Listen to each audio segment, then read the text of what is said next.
ಆತ್ಮೀಯ ಸ್ಪಂದನ ವಾಹಿನಿ ವೀಕ್ಷಕರಿಗೆ ವಿಶೇಷ ಕಾರ್ಯಕ್ರಮ ನೃತ್ಯ ಬಾಲೆ ರೋಶಿನಿ. ಈ ಒಂದು ವಿಶೇಷ ಕಾರ್ಯಕ್ರಮಕ್ಕೆ ಆತ್ಮೀಯವಾದಂತಹ ಸ್ವಾಗತ. ಜಿ ವಾಹಿನಿಯ ಡಿಕೆಡಿಯಲ್ಲಿ ಅದ್ಭುತವಾದಂತಹ ಪರ್ಫಾರ್ಮೆನ್ಸ್ ಅನ್ನು ಕೊಟ್ಟು ಹೊಸ ಸಂಚಲನವನ್ನು ಮೂಡಿಸಿದಂತಹ ಅದ್ಭುತ ಪ್ರತಿಭೆ ನಮ್ಮೂರಿನ ಹೆಮ್ಮೆಯ ರೋಶಿನಿ ವೈ ಅವರನ್ನು ಆತ್ಮೀಯವಾಗಿ ಕಾರ್ಯಕ್ರಮಕ್ಕೆ ಸ್ವಾಗತಿಸಿಕೊಳ್ತಾ ಇದ್ದೇನೆ.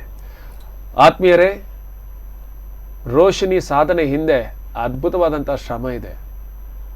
ಹುಟ್ಟಿದ್ದು ಉಡುಪಿಯ ಮಲ್ಪೆಯಲ್ಲಿ, ವಿದ್ಯಾಭ್ಯಾಸ ಬೆಂಗಳೂರಿನಲ್ಲಿ, ಗೆಳೆಯರ ಹಾಗೂ ಮನೆಯವರ ನಿರಂತರವಾದಂತಹ ಪ್ರೋತ್ಸಾಹದೊಂದಿಗೆ ಅದ್ಭುತವಾದಂತಹ ಸಾಧನೆಯನ್ನು ಮಾಡಿ ಇವತ್ತು ಸೆಲೆಬ್ರಿಟಿ ಆಗಿದ್ದಾರೆ. ನಮ್ಮೂರಿನ ಹೆಮ್ಮೆಯ ಪ್ರತಿಭೆ ರೋಶಿನಿ ಬಹಳಷ್ಟು ಒಂದು ಸಂಚಲನವನ್ನೇ ಮೂಡಿಸಿತ್ತು ಜಿ ವಾಹಿನಿ ಏರ್ಪಡಿಸಿದಂತಹ ಡಿಕೆಡಿಯಲ್ಲಿ. ನಮ್ಮ ಉಡುಪಿಯ ಹೆಣ್ಣು ಮಗಳು ಅದ್ಭುತವಾದಂಥ ಒಂದು ಸಾಧನೆಯನ್ನು ಮಾಡಿಬಿಟ್ಲು. ಘಟಾನುಘಟಿ ನೃತ್ಯಪಟುಗಳು ಇರಬಹುದು, ಆದರೆ ಅವರೆಲ್ಲರ ನೃತ್ಯಗಳ ಮಧ್ಯೆ ನಮ್ಮ ಉಡುಪಿಯ ಹೆಣ್ಣು ಮಗಳು ಮಾಡಿದಂಥ ನೃತ್ಯ ಎಲ್ಲರ ಗಮನ ಸೆಳೆಯಿತು. ಅಂತೂ ಅದು ಮಾರ್ಕ್ ಪಾಯಿಂಟ್ ಆಯಿತು. ಸೊ ಆ ಒಂದು ಖ್ಯಾತಿಯ ರೋಶಿನಿ ನಮ್ಮ ಜೊತೆ ಇದ್ದಾರೆ. ಅವರನ್ನ ಈ ಕಾರ್ಯಕ್ರಮಕ್ಕೆ ಆತ್ಮೀಯವಾಗಿ ಸ್ವಾಗತಿಸ್ಕೊಳ್ತೇನೆ. ನಮಸ್ತೆ ಮೇಡಮ್. ನಮಸ್ತೆ. ರೋಶಿನಿ, ಸದ್ದಿಲ್ಲದ ಕೆಲವರು ಒಂಥರ ಮಿರಾಕಲ್ ಮಾಡಿಬಿಡ್ತಾರೆ ಅಂತ ಅನಿಸ್ತದೆ. ಇನ್ನೊಂದ್ಸಲ ಏನಂದ್ರೆ ಯಾವುದೇ ಸುದ್ದಿಯಲ್ಲಿರೋದಿಲ್ಲ, ಸದ್ದಿಲ್ಲದ ಸುದ್ದಿ ಮಾಡ್ತಾರೆ ಅಂತ ಅಂದ್ಕೊಳ್ತೀವಿ. ಸೊ ಡಿಕೆಡಿ ಬಂದಾಗ ರೋಶಿನಿ ಎಲ್ಲರ ಥರನೇ ಇದ್ರು. ಫಸ್ಟಿಗೆ ರೋಶಿನಿ ಅಂತ ಬೇರೆ ನಿಲ್ಲಿಲ್ಲ, ನೀವು ಸಡನ್ ಆಗಿ ಫೀನಿಕ್ಸ್ ಆಗಿಬಿಟ್ರಿ. ನೀವು ಹೇಗೆ ಸಾಧ್ಯ ಆಯ್ತು? ಹೇಗಿತ್ತು ಜರ್ನಿ? ನಾನು ಈಗ ನಾರ್ಮಲ್ ಆಗಿ ಒಂದು ಡ್ಯಾನ್ಸರ್ ಆಗಿದ್ದೆ. ಅಂದರೆ ಡ್ಯಾನ್ಸರ್ ಆಗಬೇಕು, ಈ ಥರ ಒಂದು ಸ್ಟೇಜ್ ಹತ್ತಬೇಕು ಅಂತ ಆಸೆ ಇತ್ತು, ಜಾಸ್ತಿ ತುಂಬ ಆಸೆ ಇತ್ತು ಚಿಕ್ಕ ವಯಸ್ಸಿಂದ. ಹಾಗೆ ನನ್ನ ಫ್ಯಾಮಿಲಿನೂ ತುಂಬ ಸಪೋರ್ಟ್ ಮಾಡ್ತಿದ್ರು. ಅಪ್ಪ ಒಂದು ಕಡೆ ಇಲ್ಲ, ಎಜುಕೇಷನ್ ಇಂಪಾರ್ಟೆಂಟು, ಎಜುಕೇಷನ್ ಮುಗಿಸ್ಕೋ, ಇದೆಲ್ಲ ಬೇಡ ಅಂತ ಒಂದು ಕಡೆ ಹಿಂಜರಿತಿದ್ರು. ಆದರೆ ಅಮ್ಮ ಸಪೋರ್ಟು, ಫ್ಯಾಮಿಲಿ ಸಪೋರ್ಟು ಈ ಥರ ಜಾಸ್ತಿ ಇದ್ದಿದ್ದರಿಂದ ಡಿಕೆಡಿ ಅನ್ನೋ ಒಂದು ವೇದಿಕೆನ ನಾನು ಟಿ ವಿಯಲ್ಲಿ ತುಂಬ ಜಾಸ್ತಿ ನೋಡ್ತಿದ್ದೆ. ಈ ಥರ ಎಪಿಸೋಡ್ಸ್ ಎಲ್ಲ ಆವಾಗ ತುಂಬ ಆಸಕ್ತಿ ಬರ್ತಿತ್ತು. ನಾನು ಹೇಳ್ತಿದ್ದೆ ಅಮ್ಮನಿಗೆ, ಅಮ್ಮ ಇಲ್ಲ ಆ ಥರ ಸ್ಟೇಜ್ ಹತ್ತಬೇಕು, ನನಗೂ ಕೂಡ ಆಸೆ ಇದೆ ಅಂತೇಳಿ. ಸೊ ಅಮ್ಮನೂ ಅಷ್ಟೇ ತುಂಬ ಸಪೋರ್ಟ್ ಮಾಡ್ತಾ ಬಂದರು. ಅದಾದಮೇಲೆ 2019 ಒಂದು ಒಳ್ಳೆ ಸುದ್ದಿ ಇನ್ಸ್ಟಾಗ್ರಾಮೆಲ್ಲ ನೋಡಿದ್ದು. ಫಸ್ಟು ಪೋಸ್ಟರ್ ಹಾಕಿದರು, ಈ ಥರ G Kannada dance Karnataka dance public round ಇದೆ ಈ ಸಲ, ಸೊ ಹಾಗಾಗಿ ನೀವು ಆಡಿಷನ್ಸ್ ಕೊಡ್ಬೋದು, ಆನ್ಲೈನು ಕೊಡ್ಬೋದು, ಆಫ್ಲೈನು ಕೊಡ್ಬೋದು ಅಂತ ಹೇಳಿ. ಫಸ್ಟ್ ಆನ್ಲೈನ್ ಅಂತ ಇತ್ತು, ನಂತರ ಆಫ್ಲೈನೇ ಮಾಡಿದ್ರು. ಒಂದು 15,000 ಜನ, 20,000 ಜನ ಆ ಥರ ಅಷ್ಟು ಸಾವಿರ ಜನದಲ್ಲಿ ಫಸ್ಟ್ ಆಡಿಷನ್ಸು ನಮ್ಮ ಬ್ಯಾಂಗ್ಳೂರಲ್ಲಿ ಆಡಿಷನ್ಸ್ ಕೊಟ್ಟೆ ನಾನು. ಬ್ಯಾಂಗ್ಳೂರಲ್ಲಿ ಕ್ಲಸ್ಟರ್ ಲೆವೆಲಲ್ಲಿ ಇತ್ತು ಆಡಿಷನ್ಸು. ಸೊ ಅಲ್ಲಿ ನನಗೆ ಫಸ್ಟ್ ಆಡಿಷನ್ ತೊಗೊಂಡಿದ್ದು ಪವನ್ ಮಾಸ್ಟರು. ಸೊ ಆ ಫಸ್ಟ್ ಆಡಿಷನ್ಸ್ ತೊಗೊಂಡಾದ್ಮೇಲೆ ನೆಕ್ಸ್ಟ್ ಸುದ್ದಿ ಬಂತು, ಟಾಪ್ 100 ಸೆಲೆಕ್ಟ್ ಆದೆ ಆ ಥರ ಅಂತೇಳಿ ಸುದ್ದಿ ಬಂತು. ಸೊ ನೆಕ್ಸ್ಟ್ ಆಡಿಷನ್ಸ್ ಕೊಟ್ವಿ ನಾವು, ಇನ್ನೊಂದು ನೆಕ್ಸ್ಟ್ ಲೆವೆಲ್ ಆಡಿಷನ್ಸ್ ಕೊಟ್ವಿ. ಸೊ ಅದರಲ್ಲೂ ಒಂದು ಮೂರು ನಿಮಿಷ ಪರ್ಫಾರ್ಮೆನ್ಸ್ ಮಾಡಿದ್ವಿ. ಅಂದರೆ ಒಂದೊಂದು ಸ್ಟೈಲ್, ವೆಸ್ಟರ್ನು, ಕ್ಲಾಸಿಕಲ್ಲು, ನಿಮ್ ಸ್ಟ್ರೆಂತ್ ಆ ಥರ. ಸೊ ಆ ಥರ ಪರ್ಫಾರ್ಮೆನ್ಸ್ ಕೊಟ್ಟಾದ್ಮೇಲೆ ನೆಕ್ಸ್ಟ್ ಇನ್ನೊಂದು ರೌಂಡ್ ಕೊಟ್ವಿ ನಾವು ಆಡಿಷನ್ಸ್. ಆ ರೌಂಡ್ ಆಡಿಷನ್ಸ್ ಕೊಟ್ಟಾದ್ಮೇಲೆ ಟಾಪ್ 50 ಸೆಲೆಕ್ಟ್ ಆದ್ವಿ. ಅಂದ್ರೆ ಇದು ಟೀಮ್ ಆಗಿ ಹೋಗಿದ್ರಾ ನೀವು? ಇಲ್ಲ, ಇಂಡಿವಿಜುವಲ್ ಆಗಿ ಹೋಗಿದ್ವಿ. ಸೊ ಪಬ್ಲಿಕಲ್ಲಿ ಈ ಥರ ಏಜ್ ಲಿಮಿಟ್ ಏನಿದ್ದಿಲ್ಲ, ಅಂದರೆ 6 years ಇಂದ 60 years ವರೆಗೂ ಬರ್ಬೋದು ಅಂತ ಹೇಳಿದ್ರು. ಪಬ್ಲಿಕ್ ಇದು ನಾರ್ಮಲ್ ಪಬ್ಲಿಕ್ ಆಗಿಯೇ ಹೋಗಿ ಆಡಿಷನ್ಸ್ ಕೊಟ್ವಿ. ಟಾಪ್ 50 ಸೆಲೆಕ್ಟ್ ಆದ್ವಿ. ನಂತರ ಮೆಗಾ ಆಡಿಷನ್ಸ್ ಬಂತು. ಮೆಗಾ ಆಡಿಷನ್ಸ್ ಟೈಮಲ್ಲಿ 4 ಜನ ಜಡ್ಜಸ್ ಇದ್ರು ನಮ್ಮ ಮುಂದೆ. ಅಲ್ಲಿವರೆಗೂ ಕೊರಿಯೋಗ್ರಾಫರ್ಸ್ ನಮ್ಮನ್ನು ಜಡ್ಜ್ ಮಾಡಿ ತಗೊತಾ ಇದ್ರು ಒಳಗಡೆ. ಸೊ ಹಾಗಾಗಿ ಮೆಗಾ ಆಡಿಷನ್ಸ್ ಟೈಮಲ್ಲಿ ನಂದಿಲಿಂಗ್ ಗ್ರೌಂಡಲ್ಲಿ ಟಾಪ್ 50 ಆಡಿಷನ್ಸ್ ಮಾಡಿದ್ರು. ತುಂಬ ಕ್ಯೂರಿಯಾಸಿಟಿ ಇತ್ತು, ಅಂದರೆ ಇಷ್ಟು ಜನ ನಡುವೆ ನಾವು ಮಾಡಬೇಕಲ್ಲ ಅಂಥೇಳಿ. ಸೊ 15,000 20,000 ಜನ ಮೀರಿ ಬಂದಿದ್ದು ಒಂದು ಖುಷಿ ಇತ್ತು ನಮಗೆ, ಸೆಲೆಕ್ಟ್ ಆಗಿದ್ವಿ ಅಂತ. ನಂತರ ಈ 4 ಜನ ಜಡ್ಜಸ್ ನಮ್ಮ ಪರ್ಫಾರ್ಮೆನ್ಸ್ ನೋಡಿ ಜಡ್ಜ್ ಮಾಡಿ ಕೆಲವ್ರನ್ನ ವೇಟಿಂಗ್ ಝೋನಲ್ಲಿ ಇಟ್ಟರು, ಕೆಲವ್ರು ಡೈರೆಕ್ಟ್ ಸೆಲೆಕ್ಟ್ ಮಾಡಿದ್ರು, ಕೆಲವ್ರನ್ನ ಎಲಿಮಿನೇಟ್ ಮಾಡಿದ್ರು. ಸೊ ಹೀಗಾಗಿ ಸೆಲೆಕ್ಟ್ ಆದ್ವಿ, ಟಾಪ್ 22 ಸೆಲೆಕ್ಟ್ ಆದ್ವಿ. ಅಂದ್ರೆ ಫಸ್ಟ್ ರೌಂಡ್ ಅಲ್ಲಿ ನಿಮಗೆ ಈ ಒಂದು ಡಿಕೆಡಿಯಲ್ಲಿ 22 ಟೀಮ್ಸ್ 22 ಪರ್ಫಾರ್ಮರ್ಸ್ ಇದ್ರು. ಸೊ ಅದಾದ್ಮೇಲೆ ಜೋಡಿ ಮಾಡಿದ್ದು 12 ಪೇರ್ ಆಯ್ತು. ಅದಾದ್ಮೇಲೆ ಮೆಗಾ ಆಡಿಷನ್ ಆಗಿ ವೆಲ್ಕಮ್ ರೌಂಡ್ ಮಾಡಿದ್ರು. ಫಸ್ಟ್ ವೆಲ್ಕಮ್ ರೌಂಡ್ ಮಾಡಿದ್ರು, ಒಬ್ರೊಬ್ರೆ ಇಂಡಿವಿಜುವಲ್ ಆಗಿ ಮಾಡಿದ್ರಿ, ಪರ್ಫಾರ್ಮ್ ಮಾಡಿದ್ರಿ. ನಂತರ ನಮಗೆ ಗೊತ್ತಿದ್ದಿಲ್ಲ ಇದು ಜೋಡಿ ಮಾಡ್ತಾರೆ ಅಂತೇಳಿ. ಪಬ್ಲಿಕ್ನೇ ನಂತರ ಜೋಡಿ ಮಾಡಿದ್ರು. ನೆಕ್ಸ್ಟ್ ರೌಂಡಲ್ಲಿ ಜೋಡಿ ಮಾಡಾದ್ಮೇಲೆ 12 ಪೇರ್ ಬಂತು. ಮತ್ತೆ ಚೈತ್ರ ಅಲ್ಲಿ, ಮಿಥುನ್, ಅನ್ವಿಕಾ ಚಿಕ್ಕ ಮಕ್ಕಳು, ಮತ್ತೆ ಒಬ್ರ ಅಜ್ಜಿ ಇದ್ರು, ಅನ್ನಪೂರ್ಣ ಅಜ್ಜಿ ಅಂತ ಹೇಳಿ, ಇವ್ರನ್ನೆಲ್ಲ ಸ್ಪೆಷಲ್ ಕಂಟೆಸ್ಟೆಂಟ್ಸ್ ಆಗಿಟ್ರು ಪರ್ಫಾರ್ಮೆನ್ಸ್ ಮಾಡಕ್ಕಂತ ಹೇಳಿ. ಅಂದ್ರೆ ಇದಕ್ಕೆ ನೀವು ಸೆಲೆಕ್ಟ್ ಆಗ್ತೀರಾ ಅಂತ ಏನಾದ್ರು ನಿಮ್ಗೆ ಧೈರ್ಯ ಆಯ್ತಾ ಮೊದಲೇ? ನನಗೆ ಹೂವೇನೂ ಇದ್ದಿಲ್ಲ, ಅಂದರೆ ಸ್ಟೇಜ್ ಸಿಕ್ಕಿದೆ, ಅವಕಾಶ ಸಿಕ್ಕಿದೆ ಅಂತ ಹೇಳಿ ಸುಮ್ಮನೆ ಟ್ರೈ ಕೊಡುವ, ಆದರೆ ಆಗಲಿ ಅಂತ ಹೇಳಿ ಟ್ರೈ ಕೊಡುವ ಅಂತ ಹೋಗಿದ್ದು. ಓಕೆ. ನಂತರ ಸೆಲೆಕ್ಟ್ ಆದ್ವಿ. ಸೆಲೆಕ್ಟ್ ಆದ್ರಿ, ಒಂದು ಫೈನಲ್ ಹಂತಕ್ಕೆ ಬಂದ್ರಿ, ಅಂದ್ರೆ ಬೆಸ್ಟ್ 7 ಅಲ್ಲಿ ಇದ್ರಿ ನೀವು. ಬಹುಶಃ ನಮಗನಿಸ್ತಾ ಇದೆ ನಮಗೊಂದು ಉಡುಪಿಗೆ ಹೆಮ್ಮೆ ಇದೆ ಆಕ್ಚುಲ್. ಅದಕ್ಕಿಂತ ನನಗೆ ತುಂಬಾ ಖುಷಿ ಆಗ್ತಿರೋದನ್ನ ಬಹಳ ಸ್ಪಷ್ಟವಾಗಿ ಕನ್ನಡ ಮಾತಾಡ್ತಾ ಇದ್ದೀರಿ, ಅದಕ್ಕಾಗಿ ವಿಶೇಷವಾದಂತ ಅಭಿನಂದನೆ ಸಲ್ಲಿಸ್ತಾ ಇದ್ದೀನಿ. ಯಾಕೆಂದ್ರೆ ಚೆನ್ನಾಗಿ ಕನ್ನಡ ಮಾತಾಡ್ತಿದ್ರಿ, ಈ ಒಂದು ಜನರೇಷನ್ ಕೂಡ ಖುಷಿ ಆಗ್ತಾ ಇದೆ. ಆಮೇಲೆ ರೋಶ್ನಿ, ಹೇಗಿತ್ತು ನಿಮ್ಮ ಬಾಲ್ಯದ ದಿನಗಳು? ನಿಮ್ಮಂದ್ರೆ ಹುಟ್ಟಿದ್ದು ನಮ್ಮ ಉಡುಪಿಯಲ್ಲಿ, ಮತ್ತೆ ಎಜುಕೇಶನ್ಗೆ ಬೇಕಾಗಿ ನೀವು ಬ್ಯಾಂಗ್ಳೂರಿಗೆ ಶಿಫ್ಟ್ ಆಗಿದ್ರು. ಸೊ ಈ ಒಂದು ಬಾಲ್ಯದ ನೆನಪುಗಳು ಏನಾದ್ರು ಉಡುಪಿ? ನನಗೆ ಉಡುಪಿ, ನನಗೆ ಈಗಲೂ ಅಷ್ಟೇ ಊರಿಗೆ ಹೋಗ್ಬೇಕು ಅಂತ ಹೇಳಿದ್ರೆ ಒಂಥರ ಆಸೆ, ಒಂಥರ ಖುಷಿ ನನಗೆ. ಊರಿಗೆ ಹೋಗ್ತಾ ಇದ್ದೀನಿ, ಮತ್ತೆ ಬೀಚು, ಇಲ್ಲಿ ವಾತಾವರಣ ಒಂಥರ ಖುಷಿ. ಅಂದರೆ ಚಿಕ್ಕ ವಯಸ್ಸಲ್ಲಿ ಇಲ್ಲೇ ಹುಟ್ಟಿದ್ದು, ಸೊ ಇಲ್ಲೇ ಹುಟ್ಟಿ ಇಲ್ಲಿ ಅಂದರೆ ಬ್ಯಾಂಗ್ಳೂರಲ್ಲಿ ಸಿಟಿ ವೈಸ್ ಅಂದರೆ ಅಲ್ಲಿ ಎಲ್ಲ ಚಿಕ್ಕ ಚಿಕ್ಕ ಫ್ಯಾಮಿಲಿ, ಅಂದ್ರೆ ಈ ತರ ಜಾಯಿಂಟ್ ಫ್ಯಾಮಿಲಿ ಇರೋದಿಲ್ಲ. ಇಲ್ಲಿ ಊರಿಗೆ ಬಂದ್ರೆ ನಮ್ ಅಜ್ಜಿ ತಾತ, ಹೌದು ಅದೊಂದು ಹೌದು, ಅಜ್ಜಿ ತಾತ ಮಾಮ ಅಣ್ಣಂದಿರು ಎಲ್ಲ ಜೊತೆ ಇರುವಾಗ ಒಂಥರ ಖುಷಿ ಆಗತ್ತೆ ನಮ್ಗೆ. ಈ ತರ ಮನ್ಸಲ್ಲಿ ಯಾವ್ದೇ ರೀತಿ ಕಲ್ಮಶ ಅದು ಏನು ಇರೋದಿಲ್ಲ. ಅಲ್ಲಿ ಬ್ಯಾಂಗ್ಳೂರಲ್ಲಿ ಆದ್ರೆ ಪ್ರೊಫೆಷನಲ್ ಆಗಿರ್ತಾರೆ, ಅಂದ್ರೆ ಮಿಂಗಲ್ ಆಗೋದು ತುಂಬಾ ರೇರು. ನನ್ನ ಪ್ರಕಾರ ಅಲ್ಲಿ ಏನ್ ಅನಿಸ್ತಾ ಇದೆ ಅಂದ್ರೆ ಎಲ್ರೂ ವರ್ಕ್ ವರ್ಕ್ ವರ್ಕ್ ವರ್ಕ್ ಅಂದ್ರೆ ಶಿಫ್ಟ್ ಅಲ್ಲಿ ವರ್ಕ್ ಆಗ್ತಾ ಇರ್ತದೆ ಅಲ್ಲಿ. ಸೊ ಕೆಲವು ಮನೆಯಲ್ಲಿ ಅಪ್ಪ ಒಂದು ಶಿಫ್ಟ್ ಅಲ್ಲಿ ಇದ್ರೆ ಮಗ ಇನ್ನೊಂದು ಶಿಫ್ಟ್ ಅಲ್ಲಿ ದುಡಿತಾರೆ. ಸೊ ಮಾತಾಡೋಕೆ ಟೈಮೇ ಸಿಗ್ತಾ ಇರಲ್ಲ. ಆ ತರದ ಒಂದು ಅಲ್ಲಿ ಜೀವನ ಇದೆ. ಸೊ ಅದ್ರ ಮಧ್ಯೆ ನಿಮ್ಗೆ ಉಡುಪಿದು ತುಂಬಾ ಖುಷಿ ಆಗುತ್ತೆ. ಉಡುಪಿ ಅಂದ್ರೆ ಇಲ್ಲಿ ಅಂದ್ರೆ ಏನೇ ಇದ್ರು ಕೆಲ್ಸ ಇದ್ರೆ ಕೆಲ್ಸ, ಮನೆಗೆ ಬಂದ್ಮೇಲೆ ಮನೆ ಜೊತೆ ಮಿಂಗಲ್ ಆಗೋದು ಒಂದು ಖುಷಿ ಆಗ್ತದೆ. ಇಲ್ಲಿ ನೆನಪುಗಳು ಬೇರೆ ಏನಿದೆ ನಿಮ್ಗೆ? ಇಲ್ಲಿ ಅಂದ್ರೆ ಆಕ್ಚುಲ್ ಉಡುಪಿ ಅಂದ್ರೆ ನಮ್ದು ಅದು ಒಂಥರ ಆರ್ಟ್ ಲ್ಯಾಂಡ್. ನಾವು ಏನ್ ಹೇಳ್ತೀವಿ ಅಂದ್ರೆ ಇದು ಟೆಂಪಲ್ ಸಿಟಿ ಅಂತಾರೆ, ದೇವಾಲಯಗಳ ನಗರಿ ಆಸ್ ವೆಲ್ ಆಸ್ ಟೆಂಪಲ್ ನಗರಿ. ನಮ್ದು ಏನಂದ್ರೆ ಇನ್ನೊಂದು ಸೈಡ್ ಅಲ್ಲಿ ನೋಡಿದ್ರೆ ನೀವು ಫೈನ್ ಆರ್ಟ್ಸ್ ಗೆ ಬಹಳಷ್ಟು ಸ್ಕೋಪ್ ಇರುವಂತ ಒಂದು ಪ್ಲೇಸ್ ಇದು. ನೀವು ಮ್ಯೂಸಿಕ್ ತಗೊಳ್ಳಿ, ಆರ್ಟ್ ತಗೊಳ್ಳಿ, ಯಕ್ಷಗಾನ ತಗೊಳ್ಳಿ, ಹುಲಿವೇಷ ಇರ್ಬೋದು, ಇನ್ನು ಕ್ಲಾಸಿಕಲ್ ಇರ್ಬೋದು, ಅವರು ಯಾವ್ದಕ್ಕೂ ತಗೊಂಡ್ರು ನಮ್ದು ಉಡುಪಿ ಅಂದ್ರೆ ಸ್ಪೆಷಲ್. ನಮ್ಮ ಊರಿನಲ್ಲಿ ಕಲೆಗೆ ಜಾಸ್ತಿ ಬೆಲೆ ಕೊಡ್ತಾರೆ ಇಲ್ಲಿ. ಖಂಡಿತ ಖಂಡಿತ. ನನ್ಗೆ ಇನ್ನೊಂದು ನೆನಪೇನಂದ್ರೆ, ನಾನು ಚಿಕ್ಕವಳಿರ್ಬೇಕಾದ್ರೆ ಅಜ್ಜಿ ಜೊತೆ ಜಾಸ್ತಿ ನಾನು ಓಡಾಡೋದು. ದೇವಸ್ಥಾನಕ್ಕೆ ಹೋಗ್ಲಿಕ್ಕೆ, ದೇವಸ್ಥಾನ ಊಟ ಮಾಡ್ಲಿಕ್ಕೆ ತುಂಬಾ ಆಸೆ ನನಗೆ. ಸೊ ದೇವಸ್ಥಾನಕ್ಕೆ ಹೋಗೋದು, ಅಲ್ಲಿ ಊಟ ಮಾಡೋದು. ಇಲ್ಲಿ ಮಂದರ್ತಿ ಮತ್ತೆ ನಾಗದೇವರು, ಇದು ನಮ್ಮ ಮೂಲಸ್ಥಾನ, ಅಲ್ಲಿ ಜಾಸ್ತಿ ಹೋಗಿ ಬರೋದು ನಾವು. ಸೊ ಅದು ಇನ್ನೊಂದೇನ್ ನೆನಪಂದ್ರೆ, ರಾತ್ರಿ ಈ ತರ ಯಕ್ಷಗಾನ ಎಲ್ಲ ತುಂಬಾ ನೋಡ್ತಿದ್ದೆ ನಾನು. ಅಜ್ಜಿ ಜೊತೆ ಹೋಗೋದು 11 ಗಂಟೆಗೆಲ್ಲ, ರಾತ್ರಿ 11 ಗಂಟೆಗೆ ಹೋಗೋದು, ಮಧ್ಯರಾತ್ರಿ 3 ಗಂಟೆ 4 ಗಂಟೆವರೆಗೂ ಅಜ್ಜಿ ತೊಡೆ ಮೇಲೆ ಮಲ್ಕೊಳ್ಳೋದು, ಎದ್ದೇಳೋದು, ನೋಡೋದು, ಒಂಥರ ಖುಷಿ ಅದು. ಡ್ಯಾನ್ಸ್ ಯಾರಿಗೆ ಇಷ್ಟ ಆಗುತ್ತೆ ಅವ್ರಿಗೆ ಯಕ್ಷಗಾನದ ಒಂದು ಕೆಲವು ಅಭಿನಯಗಳು ತುಂಬಾ ಇಷ್ಟ ಆಗುತ್ತೆ. ತುಂಬಾ ಇಷ್ಟ. ನಾನು ಆಕ್ಚುಲಿ ಎಕ್ಸ್ಪ್ರೆಷನ್ಸ್ ಅನ್ನೋದು ಯಕ್ಷಗಾನದಲ್ಲಿ ಅಂದ್ರೆ ಎಕ್ಸ್ಪ್ರೆಷನ್ಸ್ ಅಲ್ಲಿ ಕನ್ವೆ ಮಾಡ್ತಾರೆ. ಡಾನ್ಸ್ ಒಂದ್ ಕಡೆ, ಎಕ್ಸ್ಪ್ರೆಷನ್ಸ್ ಒಂದ್ ಕಡೆ, ಮಾತಿಲ್ಲ ಎಕ್ಸ್ಪ್ರೆಷನ್ ಅಲ್ಲಿ. ಹೌದು. ಸೊ ಅದೊಂದ್ ಕಡೆ ತುಂಬಾ ಇನ್ಸ್ಪೈರ್ ಆಗಿದ್ ನಾನು ಅಲ್ಲಿ. ಒಂಥರ ಇಂಪ್ರೆಸ್ ಆಗೋದು, ಡಾನ್ಸ್ ಅಲ್ಲಿ ಎಷ್ಟು ಚೆನ್ನಾಗಿ ಮಾಡ್ತಾರಲ್ವಾ, ನಾನು ಕಲಿಬೇಕು ಅಂತ ಹೇಳಿ ಜಾಸ್ತಿ ಆಟಗಳೆಲ್ಲ ನೋಡ್ತಿದ್ದೆ ನಾನು. ನಿಜವಾಗ್ಲೂ ಯಕ್ಷಗಾನದಲ್ಲಿ ಏನಂದ್ರೆ ಒಂದು 4 ಕಂಬಗಳ ಮಧ್ಯೆ ಅರಮನೆ, ಆಮೇಲೆ ಬೀದಿ ಎಲ್ಲನೂ ಅಲ್ಲೇ ತೋರಿಸ್ಬಿಡ್ತಾರೆ, ಯಾವ್ದು ಎಕ್ಸ್ಪ್ರೆಷನ್ ಅಲ್ಲೇ. ಹೌದು. ಯಕ್ಷಗಾನ ಅಂದ್ರೆ ಹಾಗೇನೆ, ಆಂಗಿಕ ಅಭಿನಯ ಇರ್ತದೆ, ವಾಚಿಕ ಇರ್ತದೆ. ಬಟ್ ಆಂಗಿಕ ಅಭಿನಯಕ್ಕೆ ಮತ್ತೆ ಕಣ್ಣನ್ನ ತುಂಬಾ ಯೂಸ್ ಮಾಡ್ಕೊಳ್ಳುವಂತದ್ದು, ಎಲ್ಲ ಭಾವಗಳನ್ನ ಅಂದ್ರೆ ಏನ್ ಹಾಡು ಆಡ್ತಾರೆ ಅದಕ್ಕೆ ಸರಿಯಾದಂತ ಒಂದು ಫೀಲಿಂಗ್ ಅನ್ನ ಕೊಡ್ತಾರೆ ಅಲ್ವಾ, ಫೀಲ್ ಕೊಡ್ತಾರೆ. ಆ ತರದ ಒಂದು ಖುಷಿ ಆಗುತ್ತೆ ನಿಮ್ಗೆ. ಹುಲಿವೇಷದ ಬಗ್ಗೆ ಏನಾದ್ರು ಇಷ್ಟ? ಹುಲಿವೇಷ ಅಂದ್ರೆ ಅದನ್ನು ನೆನಪಿದೆ, ಮನೆ ಮುಂದೆ ಬರ್ತಿದ್ ನಮ್ಮ ಅಣ್ಣಂದಿರು ಸಹ ಹುಲಿವೇಷ, ಅದು ಜಾಸ್ತಿ ಅವ್ರಿಗೂ ಕ್ರೇಜ್ ಜಾಸ್ತಿ ಇತ್ತು. ಸೊ ಹಾಗೆಲ್ಲ ಹುಲಿವೇಷ ಏನಾದ್ರು ಗೊತ್ತಾದ್ರೆ ಹೋಗಿ ಅಲ್ಲಿ ಪರ್ಫಾರ್ಮ್ ಮಾಡಿ ಬರ್ತಿದ್ರು. ಮನೆ ಮುಂದೆ ಎಲ್ಲ ಬರ್ತಿದ್ರು, ತೇಲ್ ಬಾಂಗ್ತಿದ್ರು, ಕಾಸು ತೆಗಿತಿದ್ರು. ಅದೆಲ್ಲ ತುಂಬಾ ನೆನಪು ನನ್ಗೆ ಈಗ್ಲೂ ಸಹ. ಚಿಕ್ಕವಳಿರ್ಬೇಕಾದ್ರೆ ಜಾಸ್ತಿ ನೋಡ್ತಿದ್ದೆ ಅದನ್ನೆಲ್ಲ. ಕೃಷ್ಣ ಮಠಕ್ಕೆ ಹೋಗಿದ್ರೆ? ಕೃಷ್ಣ ಮಠಕ್ಕೆ ಹೋಗಿದೀವಿ. ಅಂದ್ರೆ ಅಜ್ಜಿ ಜೊತೆ ಎಲ್ಲ ಹೇಳಿದ್ನಲ್ಲ, ಅಜ್ಜಿ ಜೊತೆನೆ ಜಾಸ್ತಿ ಮಿಂಗಲ್ ಆಗೋದು ನಾನು. ಅಜ್ಜಿ ಜೊತೆ ಹೋಗ್ತಿದ್ವಿ, ಅಲ್ಲಿ ಊಟ ಬಡಿಸ್ತಿದ್ವಿ ನಾವು ಊಟ ಟೈಮಲ್ಲಿ. ಅಜ್ಜಿ ಈಗ ಮನೇಲಿದ್ದಾರೆ. ಅಜ್ಜಿಗೆ ಬಹಳ ಖುಷಿ ನನ್ ಡ್ಯಾನ್ಸ್ ನೋಡಿ.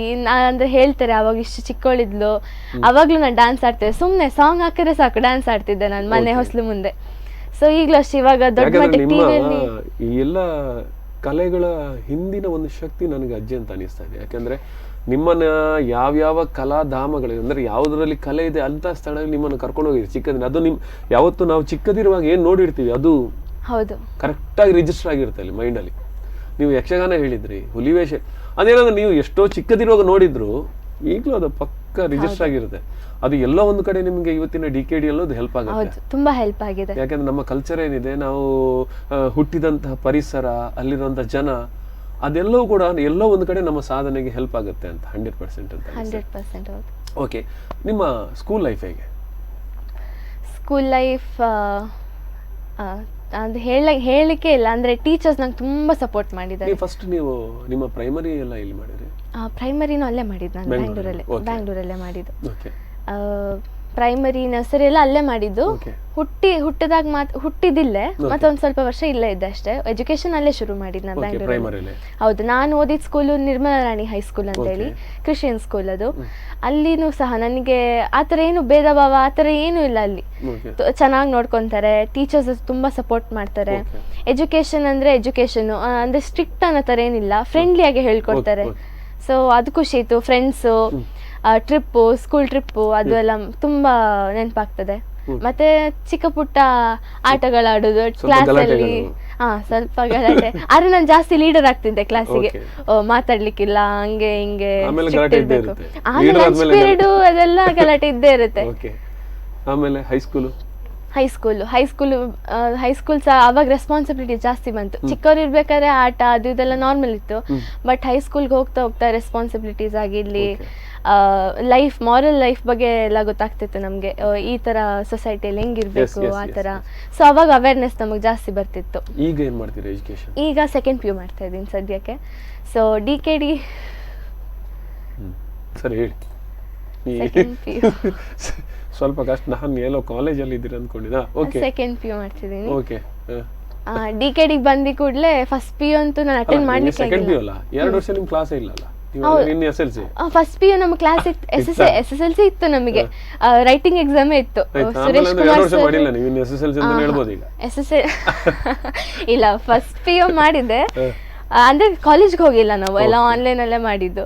ಈಗ ಸೆಕೆಂಡ್ PUಗೆ ಆಫ್ಲೈನ್ ಹೋಗ್ಬೇಕಂತಿದ್ದೀನಿ, ಯಾಕಂದ್ರೆ ಹೆಂಗಿದ್ರು ನಮ್ ಜರ್ನಿ ಮುಗಿತಿದೆ. ಈಗ ಮತ್ತೆ ನೆಕ್ಸ್ಟ್ ಏನಾದ್ರು ಕಾಂಪಿಟಿಷನ್ ಬಂದ್ರೆ ಆಬ್ವಿಯಸ್ಲಿ ನಾನು ನಿಜ ಹೇಳ್ಬೇಕಂದ್ರೆ ನನಗೆ ಅನಿಸ್ತಾ ಇದೆ, ಮೊನ್ನೆ ಈ ಎಲ್ಲ ಪರ್ಫಾರ್ಮೆನ್ಸ್ ಗಳ ಬಳಿಕ ಅದಾದ್ಮೇಲೆ ನಿಮ್ಗೆ ಖಂಡಿತ ಆಫರ್ಗಳು ತುಂಬಾ ಬರ್ತಾ ಇದೆ ಅಂತ ಅನಿಸ್ತಾ ಇದೆ. ಸೊ ಬಂದ್ರೆ ಎಜುಕೇಶನ್ ಆರ್ ಕಾಂಪಿಟಿಷನ್, ಅದು ಎರಡರಲ್ಲಿ ಒಂದಂತೂ ಸೆಲೆಕ್ಟ್ ಮಾಡ್ಲಿಕ್ಕೆ ಆಗೋದಿಲ್ಲ. ಆದ್ರೆ ನನ್ ಇವಾಗ ಸದ್ಯಕ್ಕೆ ಹೇಳ್ಬೇಕಂದ್ರೆ ನಾನು ಎಜುಕೇಶನ್ ಮುಗಿಸ್ಬೇಕಂತ ಇದೀನಿ. ಸೆಕೆಂಡ್ PU ಮುಗಿಸಿ ನಾನು ನೀಟ್ ಎಕ್ಸಾಮ್ ತಗೊಬೇಕಂತ ಇದೀನಿ. ನೀಟ್ ಎಕ್ಸಾಮ್ ತಗೊಂಡು ನಂತರ ಮೆರೈಟ್ ತಗೊಬೇಕನ್ನೋ ಒಂದು ಬಹಳ ಆಸೆ. ಮೆರೈಟ್ ಸೀಟ್ ತಗೊಂಡು ಮೆಡಿಕಲ್ ಅಪ್ಲೈ ಮಾಡ್ಬೇಕು ಅಂತ ಹೇಳಿ. ಸೊ ಈ ಇಷ್ಟು ಪ್ರಾಸೆಸ್ ಆಗೋವರೆಗೂ ಮೇನ್ ಇದಕ್ಕೆಲ್ಲ ನಾನೇನು ಅಷ್ಟು ತಲೆ ಹಾಕಕ್ ಹೋಗಲ್ಲ. ಆದ್ರೆ ಫಿಟ್ನೆಸ್, ಡಾನ್ಸ್ ಟಚ್ ಅಂತೂ ಇದ್ದೇ ಇರುತ್ತೆ, ಖಂಡಿತ ಇದ್ದೇ ಇರುತ್ತೆ. ಆತರ ಏನಾದ್ರೂ ನನಗೆ ಲೈಫ್ ಚೇಂಜಿಂಗ್ ಆಪರ್ಚುನಿಟಿ ಬಂದ್ರೆ ಖಂಡಿತ ಹೋಗ್ತೀನಿ, ಎರಡು ಬ್ಯಾಲೆನ್ಸ್ ಮಾಡ್ತೀನಿ. ಓಕೆ, ಅಂದ್ರೆ ನಮ್ಗೇನಂದ್ರೆ ಫಸ್ಟ್ ಆಫ್ ಆಲ್ ನಾವು ಲೈಫಲ್ಲಿ ಗಟ್ಟಿ ಆಗಬೇಕು, ನಮ್ಮ ಕೆರಿಯರ್ ಬಗ್ಗೆ ನಾವು ಗಟ್ಟಿ ಆಗಬೇಕು. ಆಮೇಲೆ ನಮ್ಮ ಹಾಬಿಗಳನ್ನ ನಮ್ಮ ಕೆರಿಯರ್ ಜೊತೆಯಾಗಿ ತಗೊಂಡು ಹೋಗ್ತಾ ಇದ್ರೆ ಮಾತ್ರ ನಮ್ಗೆ ಎಲ್ಲ ಆಗುತ್ತೆ. ಇಲ್ಲಾಂದ್ರೆ ಒಂದು ಟೈಮಲ್ಲಿ ಎಲ್ಲನೂ ಸರಿ, ಬಟ್ ನಾವು ಅದರ ಕರೆಕ್ಟ್ ಆದ ಗೋಲ್ ಅನ್ನ ರೀಚ್ ಆದ್ರೆ ಮಾತ್ರ ನಮಗೆ ಇನ್ನಷ್ಟು ಅಚೀವ್ ಮಾಡೋದಕ್ಕೆ ಸಾಧ್ಯ ಅಂತ ಅನಿಸ್ತಾ ಇದೆ. ನಿಮ್ಮ ಈ ಡ್ಯಾನ್ಸ್ಗೆ ಯಾರು ನಿಮಗೆ ಗುರುಗಳು, ಯಾರು ತುಂಬಾ ನಿಮ್ಗೆ ಹೆಲ್ಪ್ ಮಾಡಿದ್ದೀರಿ, ಹೇಗೆ ಕಲ್ತ್ರಿ ನೀವು? ಫಸ್ಟು ನಾನು ಈ ಥರ ವೆಸ್ಟರ್ನ್ ಡಾನ್ಸ್ ಫಾರ್ಮ್ಸ್ ಇದೆಲ್ಲ ನಾನು ಕಲ್ತಿದ್ದಿಲ್ಲ. ಬೇಸಿಕಲ್ ಆಗಿ ನಮ್ಮ ಅಮ್ಮಗೂ ಸಹ ಅದೇ ಆಸೆ ಇತ್ತು. ನನ್ನ ಮಗಳು ಈ ಥರ ಶಾಸ್ತ್ರೀಯವಾಗಿ ಭರತನಾಟ್ಯಂ ಕಲಿತೆ ನಾನು. ಬ್ಯಾಂಗ್ಳೂರಲ್ಲಿ KP ಸತೀಶ್ ಬಾಬು ಅಂತ ಇದ್ದಾರೆ, ನಮ್ಮ ಗುರು ಅವರು. KP ಸತೀಶ್ ಬಾಬು ಸರ್ ಅಂತ, ಅವ್ರ ಹತ್ರ ನಾನು ಕಲ್ತ್ಬಿಟ್ಟು ಜೂನಿಯರ್ ಎಕ್ಸಾಮ್ ಮಾಡಿದೆ. ಜೂನಿಯರ್ ಎಕ್ಸಾಮ್ ಮುಗಿಸಿ ಸೀನಿಯರ್ ಎಕ್ಸಾಮ್ಗೆ ಇನ್ನೇನು ತಯಾರಾಗ್ತಿದ್ದೆ. ಸೊ ಹೌದು, ಸೀನಿಯರ್ ಎಕ್ಸಾಮ್ಗೆ ತಯಾರಾಗ್ತಿದ್ದೆ. ಸೊ ಅಷ್ಟರಲ್ಲಿ DKD ಬಂತು. ಸೊ ಈಗ ಕಂಟಿನ್ಯೂ ಮಾಡ್ಬೇಕಂತ ಇದ್ದೀನಿ. ಅದರ ನಂತರ ನಾನು ವೆಸ್ಟರ್ನ್ ಡ್ಯಾನ್ಸ್ ಫಾರ್ಮ್ಸ್ನ ಕಲಿತೆ. ಒಂದಷ್ಟು ತಿಂಗಳು ಕಲಿತೆ ಅಷ್ಟೇ. ನಾನು ಒಂದು ಆಸೆ ಇತ್ತು, ಓಕೆ DKD ಪ್ಲಾಟ್ಫಾರ್ಮ್ ಬರೋಕ್ಕೆ ಮುಂಚೆ ಒಂದಷ್ಟು ತಿಂಗಳು ಟಗರು ರಾಜು ಸರ್ ಹತ್ರ ನಾನು ಡ್ಯಾನ್ಸ್ ಫಾರ್ಮ್ಸ್ ಕಲಿತೆ. ಅವರು ನಂಗೆ ಭಾಳ ಸಪೋರ್ಟ್ ಮಾಡಿದ್ರು. ನಂತರ ಇದಾದ್ಮೇಲೆ 2019 ಲಿಟಲ್ ಮಿಸ್ ಇಂಡಿಯಾ ಅಂತ ಒಂದು ಕಾಂಟೆಸ್ಟ್ ಬಂತು. Modelling contest. ಇದು ನನ್ನ ಅಂದರೆ ಅನ್ಎಕ್ಸ್ಪೆಕ್ಟೆಡ್. ನಾನೇನು ಅಂದ್ಕೊಂಡಿದ್ದೆ ಒಂದು ಡ್ಯಾನ್ಸ್ ಶೋ ಇರಬೇಕೇನೋ ಆಡಿಷನ್ಸ್ ಅಂತೇಳಿ ಡ್ಯಾನ್ಸ್ ಪರ್ಫಾರ್ಮ್ ಮಾಡೋಕ್ಕೆ ಹೋಗಿದ್ದೆ. ನಂತರ ಅಲ್ಲಿ ನಂಗೆ ಗೊತ್ತಾಗಿದ್ದು ಇಲ್ಲ ಇದು ಮಾಡ್ಲಿಂಗ್ ಅಂತೇಳಿ ಗೊತ್ತಾಗಿದ್ದು. ನನಗೆ ಮಾಡ್ಲಿಂಗ್ ಟಚ್ ಇಲ್ಲ, ಎಂತ ಸಹ ಇಲ್ಲ. ಸೊ ಅದಾದಮೇಲೆ ಯೂಟ್ಯೂಬ್ ಇತ್ತಲ್ಲ, ಯೂಟ್ಯೂಬಲ್ಲಿ ನಾನು ರ್ಯಾಂಪ್ ವಾಕ್ ಹೆಂಗೆ ಮಾಡ್ತಾರೆ ಅಂತೇಳಿ ನೋಡಿ ಸುಮ್ಮನೆ ಹೆಂಗಿದ್ರು ಬಂದಿದ್ದೀನಿ, ಏನೋ ಒಂದು ಟ್ರೈ ಕೊಡೋಣ ಅಂತೇಳಿ. ಹಾಂ, ನಾನು ಟ್ರೈ ಕೊಟ್ಟು ಆಮೇಲೆ ಟ್ರೈ ಮಾಡೋಣ ಅಂತೇಳಿ ಟ್ರೈ ಮಾಡಿದೆ. So then Bangalore wise select ಆದೆ. ಬ್ಯಾಂಗ್ಳೂರಿಂದ ಒಡಿಸ್ಸಾಗೆ ಹೋದ್ವಿ. ಒಡಿಸ್ಸಾಗೆ ಹೋದ್ವಿ, ಅಲ್ಲಿ ಟಾಪ್ 10 ಸೆಲೆಕ್ಟ್ ಆಯಿತು. ಸೊ ನಂಗೆ ಅವಾಗ ಖುಷಿ ಆಯಿತು. ಇದು ಎಕ್ಸ್ಪೆಕ್ಟ್ ಮಾಡ್ತೀನಿ ಅಂದರೆ ಹೇಳ್ತಿದ್ರಲ್ಲ ಇಲ್ಲಲ್ಲಿ ನಿನ್ನಲ್ಲಿ ಒಂದು ಟ್ಯಾಲೆಂಟ್ ಇದೆ, ಸೊ ನೀನು ಯಾಕೆ ಟ್ರೈ ಮಾಡಿ. ಸೊ ಹಾಗಾಗಿ ಒಡಿಸ್ಸಾಗೆ ಹೋದ್ವಿ, ಅಲ್ಲಿ ಟಾಪ್ 10 ಸೆಲೆಕ್ಟ್ ಆದೆ. ಅಲ್ಲಿ ಈ ಥರ ಬೇರೆ ಬೇರೆ ರೌಂಡ್ಸ್ ಇತ್ತು. ಒಡಿಸ್ಸಾದಲ್ಲಿ ಯಾವ ಇದು ಕಾಂಪಿಟೇಷನ್ ಆಗಿತ್ತು ಅಲ್ಲಿ? Little miss India. ಹೌದು, ಲಿಟಲ್ ಮಿಸ್ ಇಂಡಿಯಾ ಅಂತ ಕಾಂಪಿಟೇಷನ್ ಆಯಿತು. ಸೊ ಅಲ್ಲಿ ಬೇರೆ ಬೇರೆ ರೌಂಡ್ ಇತ್ತು. ಈ ಥರ ರ್ಯಾಂಪ್ ವಾಕ್ ಮಾಡೋದು, ನಾಲೆಜ್ ರೌಂಡ್ ಇತ್ತು, ಸ್ಪೋರ್ಟ್ಸ್ ಅಲ್ಲಿ ಈ ಥರ ಡಿಫ್ರೆಂಟ್ ರೌಂಡ್ಸ್, ಬೇರೆ ಬೇರೆ ಕರಿಕ್ಯುಲರ್ ಆಕ್ಟಿವಿಟೀಸ್. ಸೊ ಅದನ್ನೆಲ್ಲ ಪಾರ್ ಮಾಡಿ ಟಾಪ್ 10 ಸೆಲೆಕ್ಟ್ ಆಗಿ next little miss Karnataka title ಬಂತು ನನಗೆ 2019. ಅದಾದ್ಮೇಲೆ ಮಿಸ್ ರೆಪೆನ್ಸಿಲ್ ಟೈಟಲ್ ಬಂತು ಫಾರ್ ಬೆಸ್ಟ್ ಹೇರ್ ಅಂತ ಹೇಳಿ. ಸೊ ಅದನ್ನು ಅವಾಗಲೂ ಅಷ್ಟೇ ನನ್ನ ಸ್ಕೂಲ್ ಅವರೆಲ್ಲ ತುಂಬ ಸಪೋರ್ಟ್ ಮಾಡಿ, ಟೀಚರ್ಸ್ ಎಲ್ಲ ಹಿಂಗೆ ಹೇಳ್ಕೊಡ್ತೀವಿ, ಪರವಾಗಿಲ್ಲ ಮುಗಿಸ್ಕೊಂಡು ಬಾ ಹಾಗೆ ಹೇಗೆ ಅಂತ ಹೇಳಿ. Very good. ಊರು ಬಂದಾಗ ಡ್ಯಾನ್ಸ್ ಮಾತ ಮುಗಿದು ಬರ್ತಾರೆ ದಾದವಂಡಿರು ಊರು ಬತ್ತಿನ ಪಂಡ ಯಾನು ಮಾತಾಡಲಿ ಮಸ್ತ್ ಖುಷಿ ಅವನುಂಡು. ಪಂಡ ಎಂಕಲ್ ಊರ್ದ ಪೊಣ್ಣು ಅಂದ ಅರೆಗೊಂಚೂರು ಅಂಚಿನ ಹೆಮ್ಮೆ ಫೀಲ್ ಅವನು. ಎಂಕಲ ಬತ್ತಿನೇ ಕಾಲೇಜ್ ಪಂಡ ನಮ್ಮ ಉಡುಪಿದ ಪೊಣ್ಣು ನೋಡ್ತಿಲ್ಲ DKD ಡಿಎಡ್ಡೆ ಮಲ್ತೊಂದುಲ್ಲ ಎಡ್ಡೆ ಫೈನಲ್ ಬೈದಲ್ಲ ಇಂಚಿನ ಕಮೆಂಟ್ಸ್. ಸೊ ಮಸ್ತ್ ಪ್ರೌಡ್ ಫೀಲ್ ಆಪಿನ ಅಂಚಿನ ಪಂಡ ಪ್ರೌಡ್ ಫೀಲ್ ಅವನುಂಡು. ಏನಂತೀರ ಖುಷಿಕ್ ಪಂಡ್ರಾಪಿ ಎಂಚೇನಂದು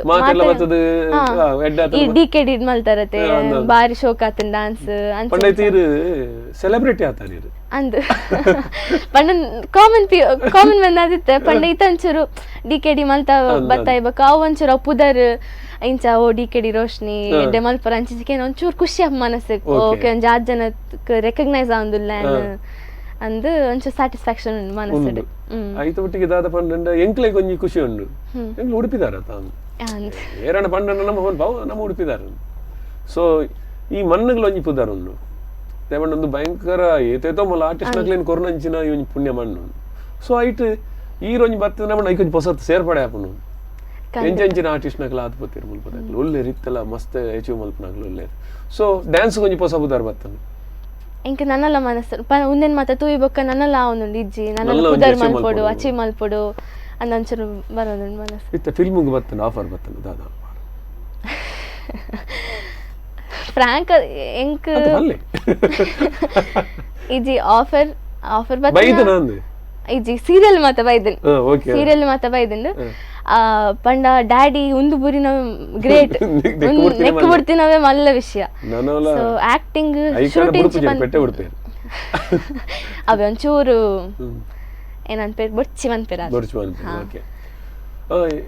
ಫಿಲ್ಮ್ ಬಗ್ಗೆ ಇಂಟ್ರೆಸ್ಟ್ ಉಂಟಾ? ಆಕ್ಟ್ ಮಲ್ಪೊಡು ಬಂದ ಇಂಟ್ರೆಸ್ಟ್ ಉಂಟಾ?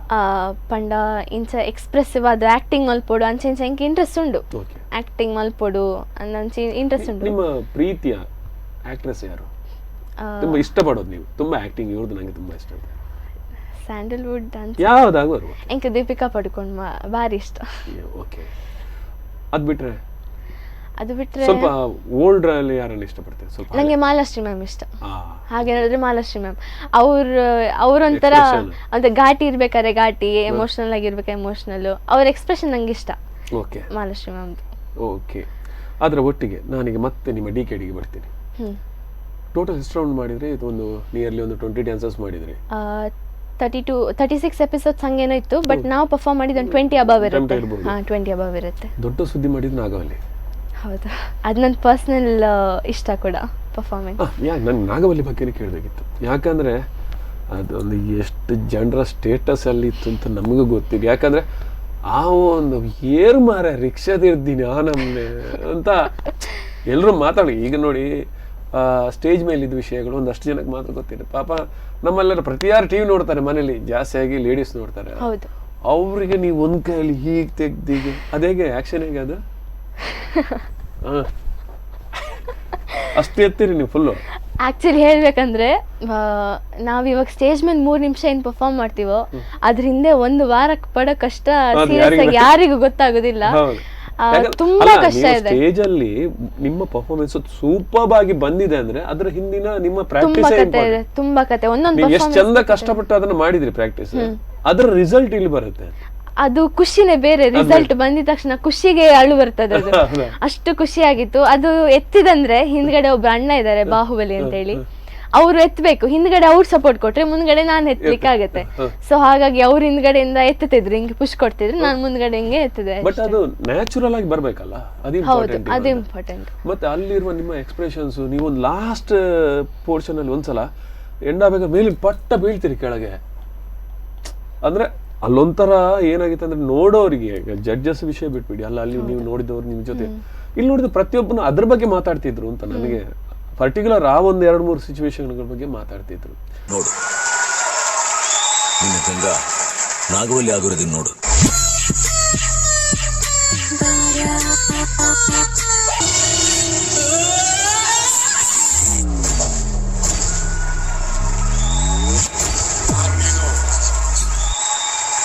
ಇದು ಡಿಕೆಡಿ ಇತಿಹಾಸದಲ್ಲೇ ನಿಂತಿರೋ ಜಡ್ಜಸ್ ಇನ್ನೂ ಕೂತಿಲ್ಲ. ಇದೆ first time in the history of DKD. Roshni, dancer ಆಗಿಲ್ಲ, ಇವತ್ತು ಕಲಾವಿದೆಯಾಗಿ ನಿನ್ನ ಕಲೆಗೆ I want to do this. Roshni, ಹೇಗಿತ್ತಾ ನಾಗವಲ್ಲಿ ಒಂದು? ಇದನ್ನ ನೀವು ನಮ್ಮ ಫ್ಯಾಮಿಲಿಯವ್ರ ಹತ್ರ ಕೇಳಿದ್ರೆ ಹೇಳ್ತಾರೆ. ಯಾಕಂದ್ರೆ ನಾನು ಚಿಕ್ಕವಳಿರ್ಬೇಕಾದ್ರೆ ಜಾಸ್ತಿ ಬೇರೆ ಸಾಂಗ್ ಇಂತ ಈ ನಾಗವಲ್ಲಿ ಅವಾಗ ಜಾಸ್ತಿ ಸೌಂಡ್ ಇತ್ತು ಆಗ, ರಾರಾ ಅಂತ ಹೇಳಿ. ನಾನ್ ಏನೇ ಸಾಂಗ್ ಆಗ ನಾಗವಲ್ಲಿ ಸಾಂಗ್ ಹಾಕಿ, ನಾಗವಲ್ಲಿ ಸಾಂಗ್. ಇದು ನಿಮ್ದು ಏನಂದ್ರೆ ಲೈಫ್ ಇದು ದೊಡ್ಡ ಡ್ರೀಮ್ ಇದೆ. ಹೌದು, ಫಸ್ಟ್ ನಾನು ಎಲ್ಲಾದ್ರೂ ಪರ್ಫಾರ್ಮ್ ಮಾಡಿದ್ರೆ ನಾಗವಲ್ಲಿ ಸಾಂಗಿಗೆ. ಸೊ ಸ್ಟೇಜ್ ಅಲ್ಲಿ ಪರ್ಫಾರ್ಮೆನ್ಸ್ ಸಿಗ್ತಾ ಒಂದ್ ಖುಷಿ ಆಯ್ತು. ಓ, ಇಷ್ಟ ದಿನ ನನ್ನ ಫ್ಯಾಮಿಲಿ ಅವರಿಗೆಲ್ಲ ತೋರಿಸ್ತಿದ್ದೆ, ಈಗ ಒಂಚೂರು ಕರ್ನಾಟಕ ಜನತೆಗೂ ಕೂಡ ತೋರಿಸುವ ಅಂತ ಹೇಳಿ ಮಾಡಿದ್ದು. ಏನಿದ್ರು ರಾರಾ ಎಕ್ಸ್ಪ್ರೆಷನ್ಸ್ ಎಲ್ಲ ನೋಡಿ ನೋಡಿ ಟಿವಿಯಲ್ಲಿ ಪುನಃ ನೋಡುದು, ಈ ತರ ಮಾಡ್ತಾರೆ. Soundarya madam, Shobana madam, super. Shobana madam ನೋಡಿದ್ರಿ? ಇಲ್ಲ ನಾನು ನೋಡಿಲ್ಲ, ಅಂದ್ರೆ ಟಿವಿಯಲ್ಲಿ ನೋಡ್ತಾ ಇದ್ದೆ ನಾನು. ಅಲ್ಲ, ಇದ್ರಿಂದ ಅವ್ರದ್ದು ನಾಗವಲ್ಲಿ ರೋಲ್ ನೋಡಿದ್ರಿ ನೀವು? ನೋಡಿದೀನಿ, ಸೌಂದರ್ಯ ಮ್ಯಾಮ್ ಜಾಸ್ತಿ ನೋಡಿದ್ರಿ. ಓಕೆ, ಅದು ಬಹುಶಃ ಒಂದು ಅದ್ಭುತವಾದಂತ ಆರ್ಟಿಸ್ಟ್ ಅವರು, ನಾವು ಮಾತಾಡೋಕ್ಕಿಲ್ಲ ಅವ್ರ ಬಗ್ಗೆ. ಬಟ್ ನಾಗವಲ್ಲಿ ಅನ್ನೋದನ್ನ ಅವರು ರಿಜಿಸ್ಟರ್ ಮಾಡಿ ಹೋಗ್ಬಿಟ್ರು. ಹೌದು. ಶೋಭನಾ ಮೇಡಮ್ ಡ್ಯಾನ್ಸ್ ಅಲ್ಲಿ ಪರ್ಫಾರ್ಮ್ ಮಾಡಿದ್ರು ಅವ್ರಿಗಿಂತ. ಬಟ್ ಈ ಒಂದು ಕೆಲವು ವಿಭಾಗಗಳಲ್ಲಿ ಸೌಂದರ್ಯ ಮೇಡಮ್ ಸಿಕ್ಕಾಬಟ್ಟೆ. ಆ ರಾರಾ ಅನ್ನೋದು ಅದೊಂಥರ ಮೈ ರೋಮಾಂಚನ ಆಗೋ ತರ ಎಕ್ಸ್ಪ್ರೆಷನ್ಸ್ ಕೊಡ್ತಿದ್ರು. ಖಂಡಿತ ಅದು ಅವರು ತುಂಬಾ ಇನ್ಸ್ಪೈರ್ ಮಾಡಿದ್ರು. ಮೇ ಬಿ ಅವತ್ತಿನ ದಿನ ಎಲ್ಲರೂ ಹೇಳ್ದಂಗ ಅವ್ರ ಆಶೀರ್ವಾದ ಅಂತ ಸದಾ ಇತ್ತೆ ನಮ್ಮ ಮೇಲೆ ಇತ್ತು. ಯಾಕಂದ್ರೆ ಎಲ್ಲಿ ಒಂದು ಭಯಾನೇ ಇತ್ತು, ಓದ್ಬೋದು ನಾಗವಲ್ಲಿ ಬಂತಂದು. ಹೌದು, ಅದೌದು. ಒಂಥರ ಹೇಳೋರೆಲ್ಲ ಹೋದ ನಾಗವಲ್ಲಿ ಅಂದ್ರೆ ಅಷ್ಟು ಹೆದರಿಕೆ, ಇವಳು ಕ್ಯಾರೆ ಇಲ್ಲದ ಅದೇ ನಮ್ಮ ಡ್ರೆಸ್ ಆಗ್ತಿದ್ರೆ ಅದು ಹೇಳ್ತಿದ್ರು, ಇಲ್ಲ ನಾಗವಲ್ಲಿ ಪರ್ಫಾರ್ಮ್ ಹುಷಾರು ಹಾಗೆ. ಇಲ್ಲ, ನಾವು ಪರ್ಫಾರ್ಮೆನ್ಸ್ಗೋಸ್ಕರ ನಾವು ಪಾತ್ರಕ್ಕೊಳಗಾಗ್ತೀವಿ ಅಷ್ಟೇ. ಕರೆಕ್ಟ್, 100%. ಅಲ್ಲ, ಡೆಡಿಕೇಶನ್ ಅಂದ್ರೆ ಅದೇ. ಇನ್ನೊಂದಂದ್ರೆ ನಾವು ಇನ್ವಾಲ್ವ್ ಆದ್ರೂ ಮಾತ್ರ ನಿಮ್ಗೆ ಆ ತರದ ಎಕ್ಸ್ಪ್ರೆಷನ್ಗಳು ಬರೋದು ಸಾಧ್ಯ, ಇಲ್ಲಾಂದ್ರೆ ಎಕ್ಸ್ಪ್ರೆಷನ್ ಬರೋದು ಸಾಧ್ಯನೇ ಇಲ್ಲ ಅಲ್ವಾ. ಅದ್ರ ಜೊತೆಗೆ ನಿಮಗೆ ಒಟ್ಟು ಒಂದು ಡಿಕೆಡಿ ಮುಗ್ದಾಗ ಸ್ಟಾರ್ಟಿಂಗ್ ಆಡಿಷನ್ಗೆ ಹೋಗಿದ್ದ ರೋಶಿನಿ, ಡಿಕೆಡಿ ಫೈನಲಿಸ್ಟ್ ಆದ ರೋಶಿನಿ, ಅದ್ರ ಮಧ್ಯೆ ಏನು ಡಿಫ್ರೆನ್ಸ್ ನೋಡ್ತಾ ಇದ್ರಿ? ಫಸ್ಟ್ ಹೇಳ್ಬೇಕಂದ್ರೆ ನಾನು ಅಲ್ಲಿ ಹೋಗಿ ತುಂಬ ಕಲಿತೆ. ಎಸ್, ಡ್ಯಾನ್ಸ್ ಆಗಿ ಕಲಿತೆ, ಜನರ ಜೊತೆ ಹೇಗೆ ಮಿಂಗಲ್ ಆಗಬೇಕು, ಯಾವ ಸಿಚುವೇಶನಲ್ಲಿ ಹೆಂಗಿರ್ಬೇಕು ಅದನ್ನು ಕಲಿತೆ. ಬಹಳ ವಿಷಯ ಕಲಿತೆ. ಡ್ಯಾನ್ಸ್ ಅಂತ ಅಲ್ಲ, ನನ್ನ ಲೈಫಲ್ಲಿ ತುಂಬ ಎಕ್ಸ್ಪೀರಿಯನ್ಸ್ ಕಲಿತೆ ನಾನು. ಸೊ ಅದಕ್ಕೆ ನಾನು ಥ್ಯಾಂಕ್ ಯು ಹೇಳಬೇಕು ಡಿಕೆಡಿಗೆ. ಯಾಕಂದರೆ ಒಂದು ಮನೆಗೆ ಬಾ, ಸ್ಕೂಲಿಗೆ ಹೋಗು, ಕಾಲೇಜಿಗೆ ಹೋಗು, ಈ ಥರ ಒಂದು ರೋಡ್ ಇದ್ದಿದ್ದು. ಈಗ ಕರ್ನಾಟಕ ಡ್ಯಾನ್ಸ್ ಹೋಗ್ಮೇಲೆ ತುಂಬ ಕಲಿತೆ ನಾನು. ಸೊ ಅದಕ್ಕೆ ಥ್ಯಾಂಕ್ ಯು ಹೇಳಬೇಕು. ಅದು ಬಿಟ್ಟರೆ ಡಿಕೆಡಿಯಲ್ಲಿ ನಾನು ಯಾವ ಥರ ಅಂದರೆ ತುಂಬ ಚಾಲೆಂಜಿಂಗ್ ಆಗಿತ್ತು. ನೀವು ನೋಡಿರ್ಬೋದು, ಆಡಿಯನ್ಸ್ ನೋಡಿರ್ಬೋದು, ಸ್ಟಾರ್ಟಿಂಗ್ ಫಸ್ಟ್ 2 ಎಪಿಸೋಡ್ ಚೆನ್ನಾಗಿ ಬರ್ತಿತ್ತು. ಅಂದರೆ ಎಲ್ಲ ಹೇಳ್ತಿದ್ರು, ಎಲ್ಲರಿಗೂ ಸ್ವಲ್ಪ ಭಯ ಇತ್ತೇನೋ, ಇಲ್ಲ ಕಂಟೆಸ್ಟೆಂಟ್ಸ್ ಚೆನ್ನಾಗಿ ಮಾಡ್ತಾರೆ ಅಂತ ಹೇಳಿ. ನಂತರ ಎಪಿಸೋಡ್ಸ್ನ ಹೋಗ್ತಾ ನಮ್ಮದು ಒಂಚೂರು ಕೆಳಗೆ ಬಂತು, ನಮ್ಮ ಗ್ರಾಫ್ ಕೆಳಗೆ ಬಂತು. ಸೊ ಅಲ್ಲಿ ನಾವು ತುಂಬ ಫೇಸ್ ಮಾಡಿದ್ವಿ. ಜನ ಮಾತಾಡೋದಾಗಿರಲಿ, ಜನ ಮಾತಾಡೋದು ಹಂಗೆ ಹಿಂಗೆ ಅಂತ ಮಾತಾಡೋದು, ಅದು ನಮ್ಮ ಸರಿಗಾಗಿರಲಿ, ನಮ್ಮ ಟೀಮ್ಗೆ ತುಂಬ ಬೇಜಾರಾಗ್ತಿತ್ತು. ಸೊ ಅದಾದಮೇಲೆ ಎಷ್ಟೋ ಎಪಿಸೋಡ್ಸ್ ಆದಮೇಲೆ ಹಠ ತಟ್ಟಿ ಹಿಡಿದು ಒಂದು ಹಾರರ್ ಪರ್ಫಾರ್ಮೆನ್ಸ್ ಮಾಡಿದ್ವಿ. ಸೊ ಅಲ್ಲಾಗಿದಷ್ಟು ಖುಷಿ ಹೇಳ್ಕೊಳ್ಳಕ್ಕೆ ಆಗೋದಿಲ್ಲ. ಅಂದರೆ ಆ ಮೂಮೆಂಟ್ ಇನ್ನೂ ನೆನಪಿದೆ ನಮಗೆ. ಆಗಲ್ಲ, ಜನ ಹೇಳ್ತಿರು ಆಗಲ್ಲ ಬಿಡಿ ಆಗೋಯ್ತು ಇನ್ನಷ್ಟೇ. ನಾ ಹೇಳ್ತಾರಲ್ಲ ಒಂದು ಹಿಟ್ ಆಗಕ್ಕಂತೇಳಿ ಆ ಒಂದು ಮೂಮೆಂಟ್ ಕಾಯ್ತಾರಂತ ಹೇಳಿ, ನಾವು ಅದೇ ಒಂದು ಪಾತ್ರ ಸಿಗ್ಬೇಕಿತ್ತು ನಮ್ಗೆ, ಮೂಮೆಂಟ್ ಕಾಯ್ತಾ ಇದ್ದೆ. ಹಾ ಬರುತ್ತೆ, ಇಲ್ಲ ಎಲ್ಲರೂ ಹೇಳ್ತಿದ್ರು ಎಷ್ಟು ದಿನ ಅಂತ ಬಿರಿಯಾನಿ ತಿಂತೀರಾ, ಎಷ್ಟು ದಿನ ಅಂತ ಮೊಸರನ್ನ ತಿಂತೀರಾ ಅಂತ ಹೇಳ್ತಿದ್ರು. ಸೊ ಇಲ್ಲ ನಮಗೂ ಬಿರಿಯಾನಿ ತಿನ್ನೋ ಟೈಮ್ ಬರುತ್ತೆ ಅಂತ ಹೇಳಿ ನಾವು ಸಹ ತುಂಬ ಕಷ್ಟಪಟ್ಟು ಸ್ಟ್ರಗಲ್ ಮಾಡಿ ನಂತರ 5-6 ಎಪಿಸೋಡ್ ಚೆನ್ನಾಗಿ ಬಂತು. ಅದರಲ್ಲಿ best horror act Nagavalli performance ಅಂತೂ ಆ್ಯಕ್ಚುಲಿ ಅದೇ ನನ್ನ ಲೈಫ್ ಕೊಟ್ಟಿರೋದು ಈಗ. ಸೊ ಅದಕ್ಕೆ ನಾನು ಥ್ಯಾಂಕ್ಸ್ ಹೇಳಬೇಕು. ನಿಮ್ಮನ್ನ ಫೈನಲ್ ತಂದು ನಿಲ್ಸಿದೆ ನಾಗವಲ್ಲಿ ಪರ್ಫಾರ್ಮೆನ್ಸ್. ಅಂದ್ರೆ ಕಾಯ್ತಿದ್ವಿ ನಾವು, ಹಶ್ವಾಗಿತ್ತು ನಮ್ಗೆ, ಬೇಕು ಈ ತರ ರೋಲ್ ಬೇಕು ಅಂತ. ಯಾವ ಸಿಕ್ಕಿದ್ರೆ ಅದನ್ನ ಚಿಂದಿ ಮಾಡಿಬಿಡ್ತೀವಿ. ಹೌದು. ಓಕೆ. ಸೊ ಜೊತೆಗೆ ಮನೇಲಿ ಯಾರ್ಯಾರು ಇದ್ದೀರಿ, ಹೇಗಿದೆ ಸಪೋರ್ಟ್? ಮನೇಲಿ ಇಲ್ಲಿ ಬ್ಯಾಂಗ್ಳೂರಲ್ಲಿ ನಾನು, ಅಪ್ಪ, ಅಮ್ಮ, ನನ್ನ ತಮ್ಮ, ನಮ್ಮ ಚಿಕ್ಕಮ್ಮ, ಚಿಕ್ಕಪ್ಪ, ನಮ್ಮ ಅಜ್ಜಿ, ನಮ್ಮ ತಾತ ಇದ್ರು, ನಮ್ಮ ಅಪ್ಪನ ಅಪ್ಪ. ಸೊ ಅವರು 1 ವರ್ಷ ಹಿಂದೆ ತೀರೋದ್ರು. ಅದು ಒಂದು ಮನ್ಸಿಗೆ ಬೇಜಾರಾಯಿತು. ಅವ್ರಿಗೊಂದು ಆಸೆ ಇತ್ತು ಮೊಮ್ಮಗಳು ಟಿ ವಿಯಲ್ಲಿ ಬರಬೇಕು ಅಂತೇಳಿ. ಅದನ್ನು ಅವ್ರು ನೋಡಿಬಿಟ್ಟು ಹೋದ್ರಲ್ಲ ಅಂತೇಳಿ ನಂಗೊಂದು ಖುಷಿಯಾಗಿದೆ. ಈಗ ರೀಸೆಂಟಾಗಿ ಮೊನ್ನೆ ನಮ್ಮ ಅಮ್ಮನ ಅಪ್ಪ ತೀರೋದ್ರು. ಸೊ ಅದೊಂದು ಬೇಸರ. ಸೊ ಆ ವಿಷಯಕ್ಕಂತೇಳಿ ಅದೊಂದು ಬೇಸರ ಇತ್ತು ಅಷ್ಟೇ. ಅವರು ನನಗೊಂದೇ ಖುಷಿ ಆಯಿತು, DKD ಪರ್ಫಾರ್ಮೆನ್ಸು, ನಂದು ಪರ್ಫಾರ್ಮೆನ್ಸ್ ನೋಡ್ಬಿಟ್ಟು ಹೋದ್ರಲ್ಲ ಅಂತೇಳಿ ಒಂದು ಖುಷಿ ಆಯ್ತು ನನಗೆ. ಏನಿಲ್ಲ, ನನಗೆ ಇಲ್ಲಿವರೆಗೂ ಕಾವಲು ಕಾಯ್ತಿರೋದೇ ನಮ್ಮಿಬ್ರು ತಾತಂದಿರು. ಏನು ಹೇಳ್ತೀರಿ ನಮ್ಮ ವೀಕ್ಷಕರಿಗೆ? ವೀಕ್ಷಕರಿಗೆ ಇಷ್ಟ ಹೇಳಬೇಕು ಅಂದರೆ, ನನ್ನ ಕಷ್ಟ ಟೈಮಲ್ಲಿ, ಚಾಲೆಂಜಿಂಗ್ ಆಗಿರೋ ಟೈಮಲ್ಲಿ ನಾವು ಎಲಿಮಿನೇಷನ್ ಝೋನ್ಗೆ ಹೋಗ್ತಾ ಇದ್ರಿ. ಸೊ ಜನರು ಓಟು, ಅವ್ರ ಸಪೋರ್ಟು, ಅವ್ರ ಪ್ರೀತಿಯಿಂದ ನಾವು ಇಲ್ಲಿವರೆಗೂ ಬಂದಿದ್ದೀವಿ. ಅದಕ್ಕಂತೂ ತುಂಬ ಥ್ಯಾಂಕ್ಸ್ ಹೇಳಬೇಕು ನಾನು. ಯಾಕಂದರೆ ಇಲ್ಲ ನಮ್ಮ ಹೋಪ್ಸ್ ಎಲ್ಲೋ ಒಂದು ಕಡೆ ಕಳ್ಕೊಂಡಾಗ ಜನರು ನಮ್ಮನ್ನು ಎತ್ತಿದ್ದಾರೆ ಮೇಲೆ. ಸೊ ವೋಟ್ ಮಾಡಿ ಅವ್ರ ಪ್ರೀತಿ ತೋರಿಸಿ, ಇಲ್ಲ ಆಗುತ್ತೆ ನಿಮ್ಮ ಕೈಲಿ ಆಗುತ್ತೆ ಅಂತ ಹೇಳಿ ಮಾಡಿದ್ದಕ್ಕೆ. ಸೊ ಅವರಿಗೆಲ್ಲ ಒಂದು ದೊಡ್ಡ ಥ್ಯಾಂಕ್ಸ್ ಹೇಳ್ಬೇಕು ನಾನು. ಓಕೆ ರೋಶ್ನಿ, ಇಷ್ಟೊತ್ತು ನಮ್ಮ ಸ್ಟುಡಿಯೋಗೆ ಬಂದು ಒಂದು ಒಳ್ಳೆ ಅನುಭವ. ನಾನು ಅಂದ್ಕೊಳ್ಳೇ ಇಲ್ಲ ನೀವು ಇಷ್ಟು ಚೆನ್ನಾಗಿ ಕನ್ನಡ ಮಾತಾಡ್ತಾ, ಇಷ್ಟು ಫ್ಲೂಯೆಂಟಾಗಿ ಮಾತಾಡ್ತೀರಿ, ಇಷ್ಟು ಚೆನ್ನಾಗಿ ಎಲ್ಲ ವಿಷಯಗಳನ್ನು. ಅದು ನನಗೆ ನಿಮ್ಮ ಕೆಲವು ಶಬ್ದಗಳಂತೂ ತುಂಬ ಇಷ್ಟ ಆಯಿತು. ನಿಷ್ಕಲ್ಮಶ ಅಂದ್ರಿ, ಅದೊಂದು 4-5 ವರ್ಡ್ಗಳು ಹೇಳಿದ್ರಿ, ನಮ್ಮ ಇಲ್ಲಿನ ಬಾಲ್ಯದ ದಿನಗಳ ಬಗ್ಗೆ ಹೇಳಿದ್ರಿ. ಇದು ನಿರಂತರವಾಗಿರಲಿ ನಿಮ್ಮ ಹತ್ರ ಇದೇ ರೀತಿಯ ವಿಧೇಯತೆ ಮತ್ತು ಸಾಧನೆ ಮಾಡುವಂಥ ಗುಣ. ಮತ್ತು ಅದೇ ರೀತಿಯಾಗಿ ನೀವೇನು ಸ್ಟೆಪ್ ಬೈ ಸ್ಟೆಪ್ ಬಂದಿದ್ರಿ, ರೋಶ್ನಿದು ಗ್ರಾಫ್ ಡೌನ್ ಆಗಿಲ್ಲ, ಅಪ್ ಆಗ್ತಾ ಇದೆ. ಅದು ಇನ್ನೂ ರೀಚ್ ಆಗಲಿ, ನಿಮ್ಮ ಏನು ಕನಸಿದೆ ಅದು ನನಸಾಗಲಿ. ಜೊತೆಗೆ ನಿಮ್ಮಿಂದ ನಮ್ಮ ಉಡುಪಿಗೆ ಇನ್ನಷ್ಟು ಹೆಸರು ಬರಲಿ. ನಿಮ್ಮ ಮನೆಯವರಿಗೆ, ತಂದೆ ತಾಯಿಗೆ, ನೀನು ಅಜ್ಜಿನ ನೆನೆಸ್ಕೊಳ್ತೀರಿ ಅವರಿಗೆ. ಮತ್ತು ನಿಮ್ಮ ಇಷ್ಟು ಇದುವರೆಗಿನ ಜರ್ನಿಯಲ್ಲಿ ಯಾರೆಲ್ಲ ನಿಮ್ಮನ್ನು ಕೈ ಹಿಡಿದು ಮೇಲೆತ್ತಿದ್ದಾರೆ ಅವರೆಲ್ಲ ತುಂಬ ಖುಷಿ ಪಡುವಂಥ ರೀತಿಯ ಸಾಧನೆ ನಿಮ್ಮದಾಗಲಿ ಅನ್ನೋದೇ ನಮ್ಮ ಸ್ಪಂದನ ವಾಹಿನಿಯ ವೀಕ್ಷಕರಿಂದ ನಿಮಗೆ ಒಂದು ವಿಶ್ ಮಾಡ್ತಾ ಇದ್ವಿ. ಜೊತೆಗೆ ಕಾರ್ಯಕ್ರಮಕ್ಕೆ ಬಂದಿದ್ದೀರಿ, ನಿಮಗೆ ನನ್ನ ವೈಯಕ್ತಿಕ ನೆಲೆಯಲ್ಲಿ ಮತ್ತು ಸ್ಪಂದನ ವಾಹಿನಿ ಪರವಾಗಿ ಅಭಿನಂದನೆಗಳನ್ನು.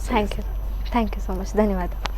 ನೋಡಿದ್ರಲ್ಲ ವೀಕ್ಷಕರೇ, ಇದುವರೆಗೆ ರೋಶ್ನಿ ಅವ್ರ ಜೊತೆ ನಾವು ಒಂದಷ್ಟು ಮಾತುಗಳನ್ನು ಆಡ್ತಾ ಅವರ ಅನುಭವಗಳನ್ನು ಹಂಚಿಕೊಳ್ತಾ ನಡೆಸ್ಕೊಟ್ಟಿದ್ದೀವಿ. ಇಂತಹ ಅದ್ಭುತ ಪ್ರತಿಭಾನ್ವಿತೆ ನಮ್ಮೂರಿನವರು ಅನ್ನೋದು ನಮ್ಮೆಲ್ಲರಿಗೆ ಹೆಮ್ಮೆ. ಅವರ ಸಾಧನೆ ನಿರಂತರವಾಗಿರಲಿ, ಇನ್ನಷ್ಟು ಪ್ರಶಸ್ತಿಗಳು ಜೊತೆಗೆ ಅವಕಾಶಗಳು ಅವರನ್ನು ಹುಡುಕೊಂಡು ಬರಲಿ. ಅವರು ನಮ್ಮ ಉಡುಪಿಯ ಮಾತ್ರ ಅಲ್ಲ, ರಾಜ್ಯದ ಮಾತ್ರ ಅಲ್ಲ, ದೇಶದ ಕೀರ್ತಿಯನ್ನು ಪಸರಿಸುವಂತಹ ಖ್ಯಾತಿಗೆ ಅವರು ಪಾತ್ರರಾಗಲಿ ಅನ್ನೋದೇ ನಿಮ್ಮೆಲ್ಲರ ಆಶಯ. ಈ ಕಾರ್ಯಕ್ರಮವನ್ನು ಇಲ್ಲಿ ಮುಕ್ತಾಯಗೊಳಿಸ್ತಾ ಇದ್ದೀವಿ. ಇನ್ನೊಂದು ಅದ್ಭುತ ಸೆಲೆಬ್ರಿಟಿ ಜೊತೆ ನಿಮ್ಮ ಮುಂದೆ ಬರ್ತೀನಿ. ಅಲ್ಲಿವರೆಗೂ ನೋಡ್ತಾ ಇರಿ ಸ್ಪಂದನ.